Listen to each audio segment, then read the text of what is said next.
স্বামীর বাসার ভাতের বড় দাম, কথার কিন্তু মিনিং আছে। স্বামীর বাসার ভাতের বড় দাম কেন দাম?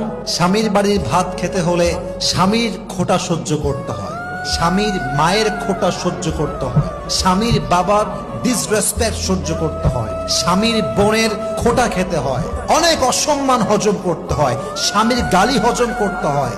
তাই মেয়েরা বলে স্বামীর বাড়ির ভাতের বড় দাম। আমি কথা বলবো, কথা সত্য, তবে একটা কথা অ্যাড করতে হবে।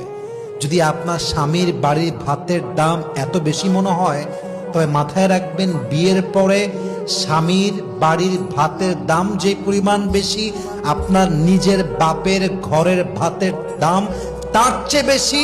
বুঝবেন, জাস্ট তালাকটা নিয়ে বাসায় যান, তাহলে বুঝবেন।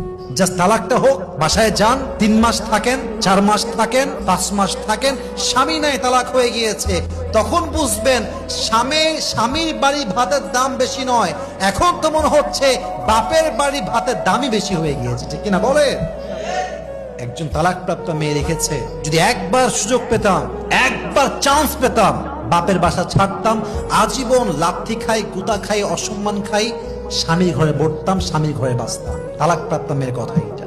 অতএব মাথায় রাখতে হবে, যদি স্বামীর অবদান স্বীকার করতে না পারেন, স্বামী খাওয়াচ্ছে, স্বামী পড়াচ্ছে, যা হোক, এটা বাসায় রাখছে তো, যাই হোক কারেন্ট বিল দিচ্ছে তো, যাই হোক খাওয়াচ্ছে তো, নুন পাত পান্তা ভাত যাই হোক খাওয়াচ্ছে তো, স্যাক্রিফাইস স্বীকার করেন যে স্বামী আপনি যা করছেন enough, it's enough for me, আলহামদুলিল্লাহ, উই আর সো হ্যাপি, আমরা খুশি আছি।